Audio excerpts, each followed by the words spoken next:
안녕하십니까. 자, 이번 강의는 페이지 441페이지 환매입니다.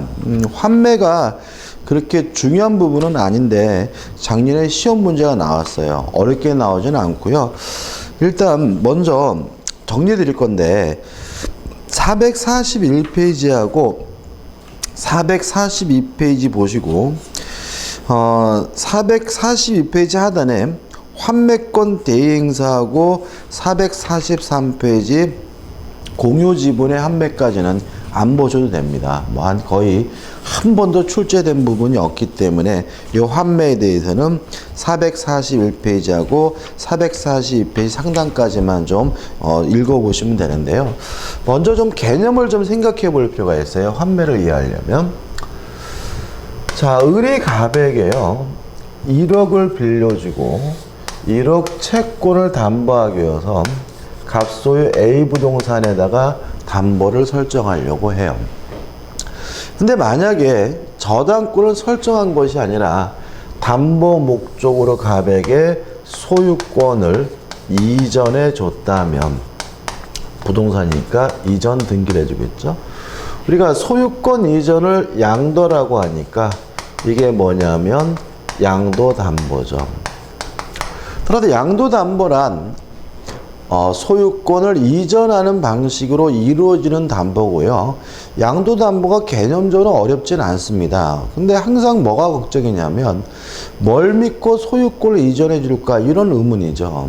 만약에 을이 팔아먹으면 어떡할까? 아니면 갑이 돈을 갚았는데 을이 안 돌려줬으면 어떡할까? 이런 게 걱정인데, 양도담보는 의외로 안전합니다. 왜냐하면 소유권을 이전 등기할 때 양도담보라는 원인을 기재하기 때문에 을이 팔아먹지를 못하고요. 갑의 입장에서는 돈을 갚으면서 영수증만 잘 받아들면 그 영수증을 이용해 가지고 을의 등기를 쉽게 말소할 수가 있습니다. 그리고 의외로 굉장히 많이 쓰입니다. 왜 많이 쓰이냐면 양도담보를 설정하게 되면 요 A 부동산의 가치의 거의 다를, 전부 거의 다를 뭐죠? 돈을 빌릴 수가 있어요. 그래서 이자나 뭐 어떤 비용만 빼고요. 그래서 의외로 안전하고 돈을 많이 빌릴 수 있기 때문에 자주 쓰이게 되는 게 양도담보고요. 자, 근데 문제는 만약에 소유권을 이전할 때 매매를 원인으로 이전하는 경우가 있는데요. 이걸 우리가 뭐라 그러냐면 매도담보라고 하는 거죠. 그래서 매도담보라는 것은 결국은 매매를 원인으로 소유권을 이전하는 담보가 매도담보입니다. 여기서 매도담보는 좀 문제가 생겨요. 왜 그러냐면 매매를 원인으로 소유권 이전 등기가 되어 있기 때문에 등기부상으로는 완전히 을에게 소유권이 넘어간 것처럼 보이고요. 따라서 을이 팔아먹을 수도 있고요. 돈을 갚아도 안 돌려줄 수가 있거든요.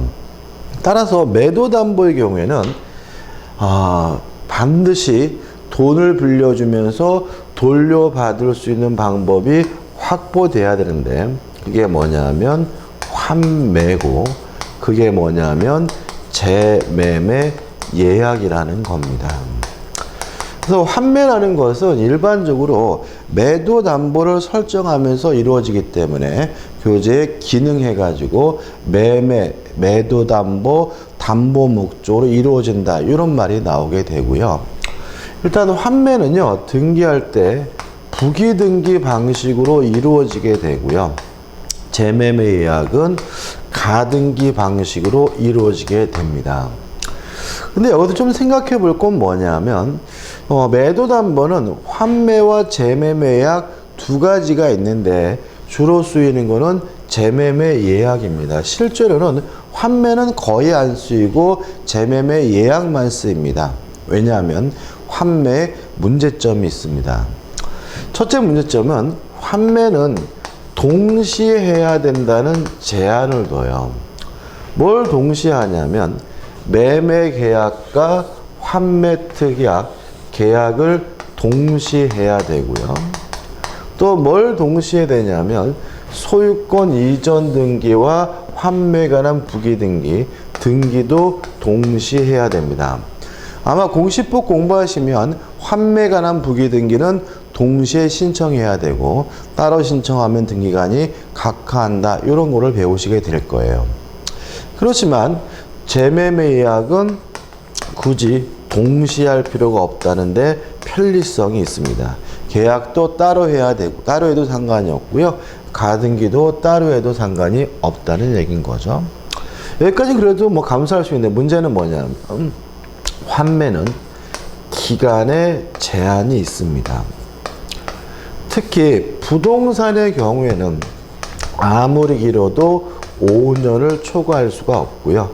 동산의 경우에는 아무리 길어도 3년을 초과할 수가 없는데 더더군다나 연장 자체도 금지가 되어 있습니다. 환매는 채무자 입장에서 대단히 위험합니다. 왜냐하면 부동산의 경우에 5년이라는 것도 너무 짧을 수도 있고요. 연장을 못 한다는 게 치명적이죠. 자, 5년 만에 돈이 마련이 안 돼가지고 채권자한테 연장 좀 하면 안 되겠니? 라고 했더니 채권자가 좋대요. 그래도 결국은 뭐 하지 못합니까? 연장하지 못하기 때문에 을에게 소유권이 넘어가 버려 있게 되는 거죠. 그죠?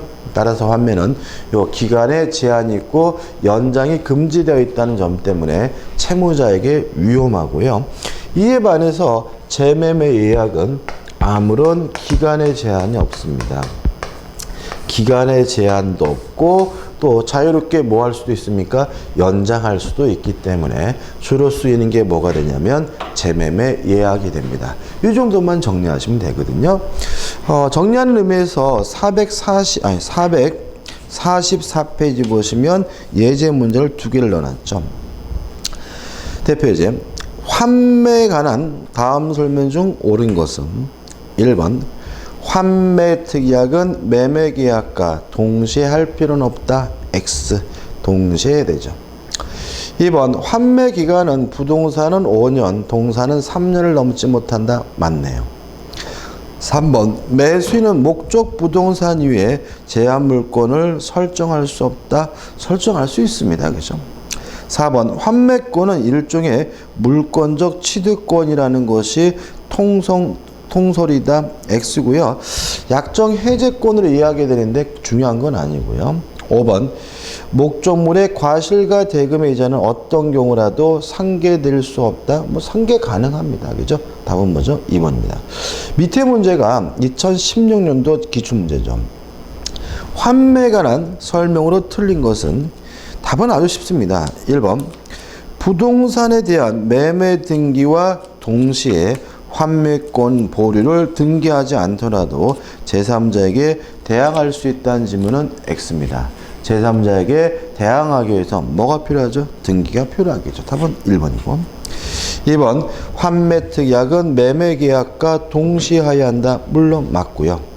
3번 부동산에 대한 환매 기간을 7년으로 정한 때는 5년으로 단축된다. 맞나요? 5년을 초과할 수 없으니까 맞네요. 4번 환매 등기가 종료된 나대지의 건물이 신축된 후에요. 그럼 우리가 법정지상권이라는 건 항상 건물이 있어야 되는 거죠. 그러면 환매 등기가 종료된 나대지의 건물이니까 나대지란 말은 환매 등기가 될 당시에 건물이 없었다는 얘기고요. 따라서 법정지상권은 발생하지 않습니다. 답은 4번은 뭐죠? 맞죠. 5번 특별한 약정이 없는 한 환매 대금에는 매수인이 부담한 매매 비용이 포함된다는 질문은 맞는 질문이고 큰 의미는 없습니다. 답은 1번이죠. 그 다음에 교환이 나오고 있죠. 일단 교환은 왠지 요물계약 같다고 착각하시게 됩니다. 주의하실 것은 뭐냐면 재산권을 이전하기로 약정하고 그 대가로서 또 다른 재산권을 이전하기로 약정하는 낙성계약이라는 거 주의하시기 바라고요. 물론 이 쌍방의 재산권의 가치가 동일하지 않다면 그 가치를 보충하는 보충금을 추가하게 되겠죠. 물론 보충금이 추가되더라도 매매 계약으로 되는 게 아니라 여전히 뭐죠? 교환 계약이라는 거 조심하시기 바라고요. 그 다음 내용이 거의 뭐 한 페이지도 안 되죠. 왜 그런가요? 교환은 매매에 관한 민법 규정을 그대로 준용하고 있습니다. 조문 자체가 없어요. 따라서 여러분들 만약에 교환에 대해서 문제가 나오는데 당혹스럽고 잘 모르겠다면 매매로 바꿔서 풀어보시는 것도 한 가지 요령이 될 수가 있습니다. 일단 제가 두 가지를 말씀드렸죠. 교환도 요물계약이 아니라 낙성계약이라는 점. 쌍방의 재산권이 균등하지 않다면 뭘 지급하게 돼요? 보충금을 지급하게 되는데 그에 대해 여전히 뭐죠? 교환이라는 점 주의하시면 되겠죠. 우측에 대표 예제가 나와 있는데 풀어볼까요? 갑은 자신의 X 건물을 을의 Y 토지와 교환하는 계약을 체결하면서 을에게 8천만 원의 보충금을 지급하기로 약정하였다. 다음 중 틀린 것은 1번 갑과 을의 교환 계약은 서면의 작성을 필요로 하지 않는다. 맞겠죠? 우리 민법은 변함없이 말로 하든 문서로 하든 어떤 방법이든 상관이 없는 뭐죠? 불요식행위고요. 2번 을은 갑의 보충금을 미지급했어요. 그러면 채무불이행이죠. 채무불이행이니까 계약을 해지할 수 있으므로 교환 계약을 해지할 수 없다. X 답은 뭐죠? 2번이죠. 3번 계약 체결후 이행 전에 X 건물이 지진으로 붕괴가 됐어요. 그러면 지진으로 붕괴가 됐다. 누가 위험을 당합니까? 채무자, 쌍방 모두 이행할 필요가 없는 거니까. 갑은 을에게 Y 토지 인도를 청구하지 못한다. 맞는 질문이죠. 4번 X 건물의 저당권에 설정된 저당권 행사로 을이 그 소유권을 취득할 수 없게 된 경우 그러면 담보 책임이고 선악불문하고 상대방은 계약을 해지할 수 있으므로 4번은 뭐죠? 맞는 질문이고요. 5번 교환 계약이 해제된 경우 갑과 을의 원상 회복 의무는 동시행 관계에 있다. 맞나요? 자, 우리가 어떤 이유든지 간에 원상 회복해야 되는 관계는 뭐죠? 동시 이행 관계입니다. 답은 2번이죠. 자, 넘기시면 이제 뭐가 나오냐면 임대차가 나옵니다. 임대차에 의해 가지고 618조가 나오고 있는데 제가 한번 읽어보면 임대차는 당사자 일방이 상대방에게 목적물을 이렇게 나와 있죠. 일단 임대차의 객체는요 목적물 물건입니다. 따라서 동산일 수도 있고 부동산일 수도 있고요. 또 건물일 수도 있고 토지일 수도 있습니다. 여기서 좀 조심할 게 나오는데 주택임대차보호법과의 관계점. 주택임대차보호법이라는 것은 여러 가지 물건 중에서 특별히 주거용 건물, 주택에 관한 임대차를 보호하는 법을 우리가 주택임대차보호법이라고 합니다. 따라서 주택임대차보호법은 주택이란 말이 있어야지만 적용되는 예외적인 특별법이에요. 우리 수험생분들은 주택임대차보호법을 대단히 열심히 공부하십니다. 그래서 모든 임대차는 다 주택임대차를 정해가지고 풀어 제끼는 바람에 틀리는 경우가 대단히 많습니다. 다시 말씀드리면 주택임대차보호법이란 여러 가지 물건 중에 주거용 건물에 대해서만 적용되는 특별법이고 예입니다. 따라서 주택이란 말이 없다면 주거용 건물이 라는 말이 없다면 주택임대차보호법을 적용하면 안 되고요. 민법에 나와 있는 임대차 계약의 규정이 적용돼야 됨을 잊지 마시기 바랍니다. 그 다음에 목적물을 사용 수익하게 할 것을 약정하고 낙성계약입니다. 따라서 실제로 사용 수익하게 해야 성립하는 것이 아니라 사용 수익하게 할 것을 뭐만 하면요 약정만 하면 성립하고요. 상대방이 이에 대하여 차임을 지급할 것을 세 번째 반드시 차임을 지급하기로 해야 됩니다. 왜냐하면 임대차와 사용대차를 구별하는 기준은 무상이냐 유상이냐 문제예요. 따라서 무상이면 사용대차고 유상이면 임대차이기 때문에 반드시 유상이어야 한다. 차임을 지급하기로 하는 약정이 필요한 거죠. 의미 성질 보시기 바라고요. 2번 부동산 임차권의 강화에서 복잡하게 나와 있는데 너무 열심히 공부할 부분은 아니고요. 가장 중요한 생각은 뭐냐면 임차권은 물권이 아니라 채권이기 때문에 특정한 사람에게만 주장할 수 있는 상대권이고, 따라서 제3자에게 주장할 수 없다. 대항력이 없습니다. 이게 원칙이죠. 다만 임차권에 대하여 등기를 하게 되면 대항력을 갖는다. 기억해 두시고, 그 다음에 물권적 청구권은 물권으로부터 발생하는 청구권이기 때문에 물권자에게만 인정이 됩니다. 따라서 채권인 임차권자에게는 물권적 청구권이 인정되지 않습니다. 다만 등기를 대항력을 갖춘 경우에는 방해 배제 청구권을 인정해야 된다는 것이 우리 학설의 입장입니다. 이 정도만 정확히 기억하시면 되고, 항상 우리 민법은 뭐가 더 중요한 부분이죠? 원칙이 더 중요한 부분이니까 조심하시기 바라고요. 넘겨보시면 임대차에 성립해가지고 낙성계약이니까 합의만 있으면 성립하고요. 목적물은 뭐죠? 물건이겠죠. 대표적으로 나와 있죠. 임대차에 관한 설명 중 맞는 것은 1번 임대차는 목적물의 수수를 성립 요건으로 한다. X. 임대차 계약은 낙성계약입니다. 2번 타인의 물건이라도 임대할 수 있다. O. 자, 우리가 처분권 없는 사람도요, 타인의 물건을 임대할 수가 있습니다. 이건 우리가 어디서 배웠냐면 대리권의 범위가 명확하지 아니한 대리인에서 배웠던 내용이죠. 답은 2번이죠. 3번 임차주택의 양수인은 임차권인이 대항력을 갖추더라도 임대인의 지위를 승계하지 않는다. X죠. 대항력을 갖췄다면 양수인에게 대항할 수가 있는 거죠.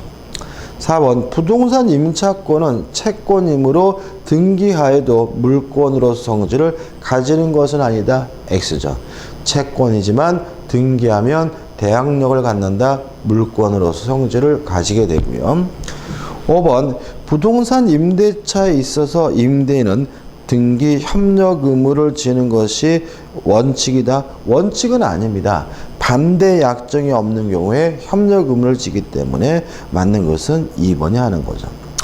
자, 일단 임대차에 대해서는요, 제가 여러분들한테 반드시 기억하고 이해하고 정리해 드릴 것만 필기할 겁니다. 그래서 공부는 교재에 나와 있는 내용을 쭉 읽어 보시되 제가 필기해 드리는 내용은 정확하게 머릿속에 숙지를 좀 하셨으면 좋겠고요.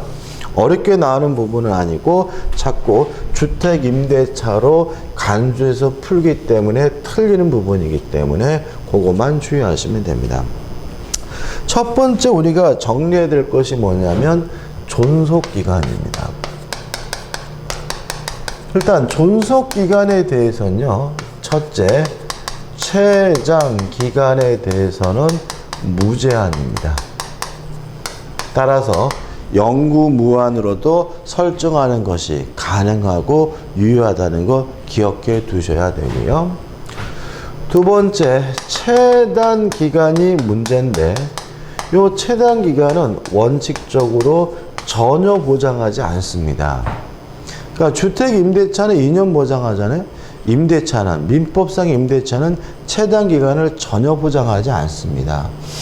따라서 임대차 계약을 하면서 존속 기간을 약정하지 않고 있다면 언제든지 자유롭게 해지 통고할 수가 있고요.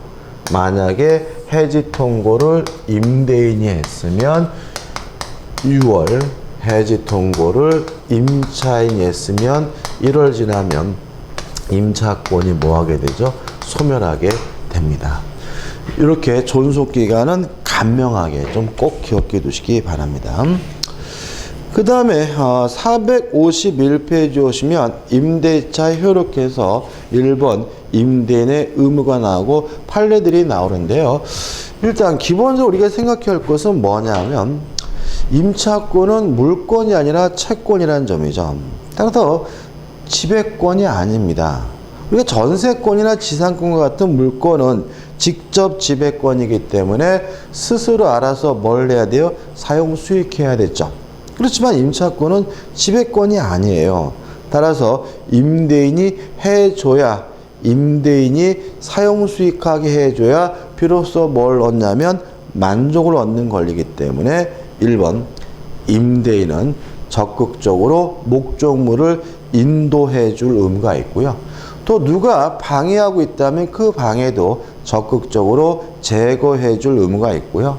또 그 목적물이 고장 났다면 적극적으로 수선해 줄 의무가 있고요. 마지막으로 임대차는 유상계약이니까 담보 책임도 임대인이 부담하게 됩니다. 한번 쭉 읽어보셔야 되고, 넘겨보시면 453페이지 임차인의 권리와 의무가 나오는데 1번 임차인의 권리에서 1임차권에서 사용 수익 범위가 나오는데 일단 용법에 따라서 사용 수익해야 되고요. 뒤에 뭐 또 나와있죠? 임차권은 채권이기 때문에 상대권이기 때문에 대항력이 없지만 등기를 하게 되면 대항력을 갖게 되고요. 그 다음에 2번 비용 상환 청구권이 나오고 넘겨보시면 임차인의 매수 청구권 해가지고 지상물 매수 청구권, 부속물 매수 청구권에 관한 내용이 456페이지까지 나와있죠. 이 부분은 정리를 해야 돼요. 중요합니다. 자, 두 번째 기억해야 될 내용이죠. 일단 비용입니다. 임차인은 필요비도 청구할 수가 있고요. 유익비도 청구할 수가 있습니다. 주의하실 점이 뭐냐면 언제 청구하느냐 문제인데 필요비는 지출 시 바로바로 청구할 수가 있고요. 유익비는 임대차 종료 시 청구할 수가 있습니다.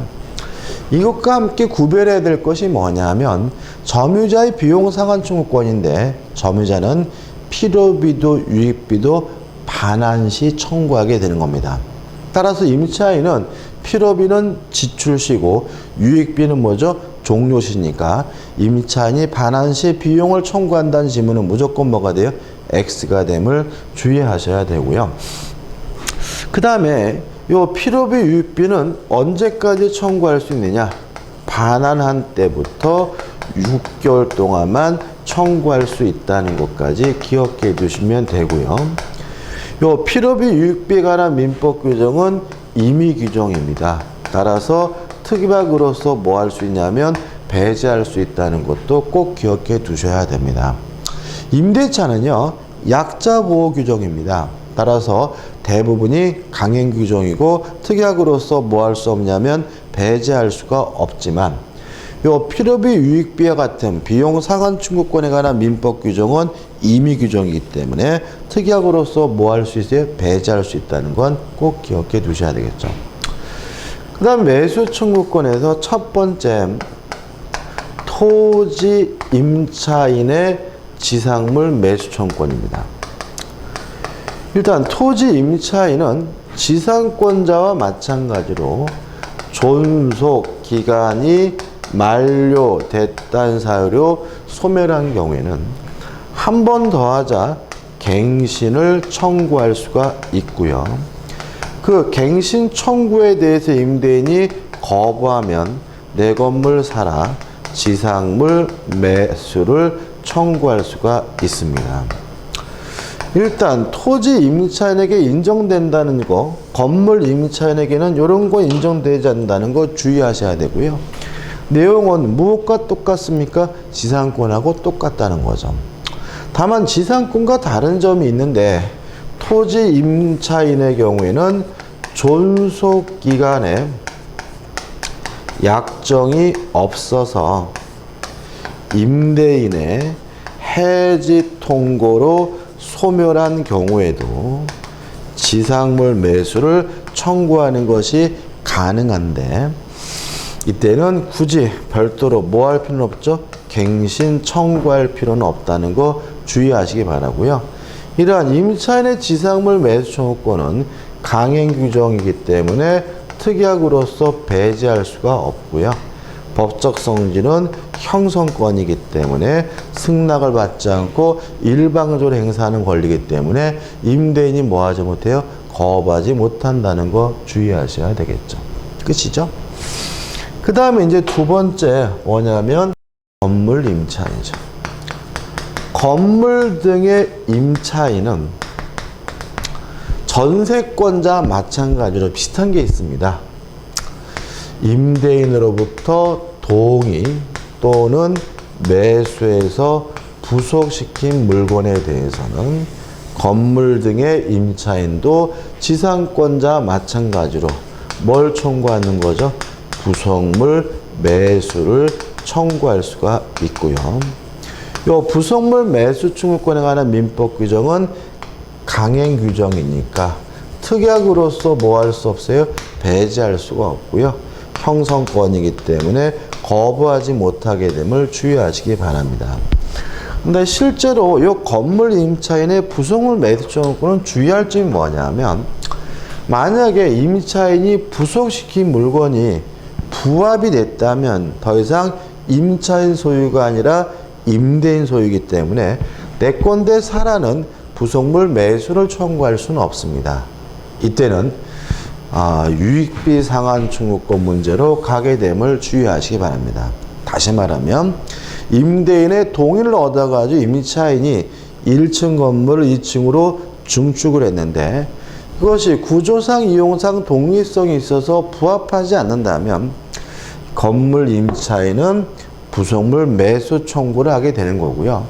만약에 원칙에 따라서 그 2층이 증축된 부분이 1층에 부합됐다면 1층 건물 2층으로 증축한 것은 목적물의 가치를 증가시킨 것이니까 뭐로 가게 되는 거죠? 유익비 상환 청구권으로 가게 된다는 것만 좀 주의하시면 됩니다. 끝입니다. 자, 정리하는 의미에서 456페이지의 대표 예제를 풀어보도록 하죠.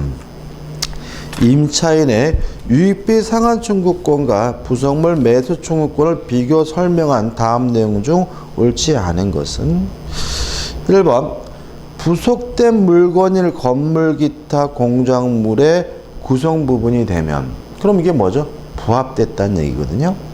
유익비 상환 청구권의 대상이 되고 독립성이 인정되는 경우에는 부합되지 않으면 부속물 매수 청구권의 대상이 된다. 맞는 질문이죠. 2번 부속물 매수 청구권은 임대인의 동의로도 건물이나 공작물을 부속한 경우나 임대인에게 매수한 것으로 한정되지만 유익비 상환 청구 그러한 제한이 없다. 맞죠? 다시 말하면 동의 또는 매수해서 부속시켜야 된다는 말은 뭐에만 요구되는 요건이죠? 부속물 매수 청구권에만 인정되는 것이죠. 3번 임차인의 부속물 매수 청구권은 당사자의 약정으로 배제할 수 없으나 유익비 상환 청구권은 당사자의 약정에 의해 포기될 수 있다. 맞죠? 이러한 필요비나 유익비와 같은 비용 상환 청구권에 관한 문제는 임의 규정이기 때문에 특약으로서 뭐 할 수 있죠? 배제할 수가 있지만 부속물 매수 청구권은 강행 규정이기 때문에 특약으로서 배제할 수가 없는 거죠. 4번 임차인은 부속물 매수 청구권에 관하여 유치권을 행사할 수 있으나 유익비 상환 청구권에 대해서는 유치권이 인정되지 않는다. X입니다. 뒤바뀌어 있죠? 기억나실 거예요. 필요비나 유익비는 목적물에 관하여 생긴 채권이니까 유치권 행사할 수가 있지만 각종 매수 청구권은 자신의 소유물이죠. 내 건데 사란 얘기죠. 따라서 타인의 소유물이 아니므로 각종 매수 청구권을 이유로 해서는 유치권 행사할 수가 없습니다. 답은 4번이죠. 5번 유익비 상환 청구권은 임대인이 목적물을 반환받은 날로부터 6개월 이내에 행사해야 하지만 이거죠. 반환 시부터 6개월이죠. 부속물 매수 청구권은 그와 같은 제한이 없다. 맞는 질문입니다. 우측의 문제입니다. 임차인의 부속물 매수 청구권과 유익비 상환 청구권에 관한 설명으로 옳은 것은 해서 1번 유익비 상환 청구권은 임대차 종료 시에 행사할 수 있다. O 맞네요. 2번 부속된 물건이 임차물의 구성 부분으로 일체가 된 경우, 그러면 부합됐으니까 부속물 매수를 청구하지 못하고 유익비 상환을 청구해야 되므로 특별한 약정이 없는 한 부속물 매수 청구권 해당이 된다는 질문은 X고요. 3번 임대차 기간 중에 부속물 매수 청구권을 배제하는 당사자의 약정은 임차인에게 불리하더라도 유효하다. X죠. 부속물 매수 증후권은 강행 규정이니까 특약으로서 배제할 수가 없고요. 5번 일시 사용을 위한 것이 명백한 임대차. 이건 뭐냐면 여간방에 서랍밤 자는 걸 말합니다. 그러니까 임대차라는 것이 물건을 사용 수익하기로 약정하고 대가를 지급하기로 하는 거잖아요. 따라서 여간방에 서랍밤 사는 것도 자는 것도 결국은 물건을 사용하고 그 대가를 지급하는 것이니까 임대차고요. 이런 걸 우리가 보통 일시 사용을 위한 임대차라고 하고요. 물론 부속물 매수 증후권 인정되지 않습니다. 5번 유익비 상환 증후권 임대인이 목적물을 반환받은 날로부터 1년 내에 행사해야 된다. X죠. 1년이 아니라 6개월 내에 행사해야 합니다. 그 다음에 2번 임차인의 의무가 나오는데 1번 차임을 지급할 의무가 있고 니은번 차임 증감 증후권 해가지고 A번, B번 두 가지가 있죠. 일단 A는 목적물의 일부가 멸실됐고요. 그것으로 인해서 일부가 멸실되면 그 비율로 차임 감액을 청구할 수가 있고요. B번은 경제 사정 등의 변동으로 인해서 차임이 현실적이지 않다면 증감 청구가 가능하겠죠. 넘기셔가지고 부동산 임대인의 법정 담보 물권에서 A와 B와 C가 나오는데 이건 우리가 저당권 했을 때 했어요. 이렇게 했죠. 연체 차임을 이유로 임대인이 임차인 소유의 건물을 압류하면 그게 뭐냐면 법정 저당권이고요. 그게 B죠. 또 만약에 연체 차임을 받기 위해서 임차인 소유의 동산이나 과실을 압류한다면 그걸 우리가 뭐죠? 법정 질권이라고 합니다. 1번 차임지급 연체와 계약의 해지인데 이게 제가 기억할 것만 정리한다 그랬죠. 그죠? 또 기억할 겁니다. 2기에 차임을 지급하지 않는다면 임대차 계약을 해지할 수가 있다. 2기라는 말은 월세면 2달치를 말하고요. 연세면 2년치를 말하겠죠. 2번 임차물을 보관할 의무가 있는데 선량한 관리자로서 보관해 줘야 되고요. 또 이상한 놈이 나타나서 찝쩍거리면 그 사실을 임대인에게 뭐죠? 통지를 해 줘야 되고요. 우측에 3번 무단으로 양도하거나 전대할 수는 없고요. 그 다음에 4번 임대차 계약 끝나면 임차 목적물을 반환해 줘야 되고요. 이러한 의무는 임차인이 여러 명인 경우에는 연대에서 부담하게 됩니다. 대표 유저가 나와 있네요. 옳지 않은 것을 찾는데 특별한 건 아니고 2번 보시면 차임 증감 청구권에 관한 민법 제628조 규정은 월세가 있는 임대차에만 적용되고 보증금인 채권적 전세금만 있는 임대차에 적용되지 않는다. X입니다. 당연히 보증금만 있는 경우에도 적용이 돼야 되므로 답은 뭐죠? 2번이 되죠. 자, 이번 강의 여기까지고요. 다음 강의 때 이어서 들어가도록 하겠습니다. 감사합니다.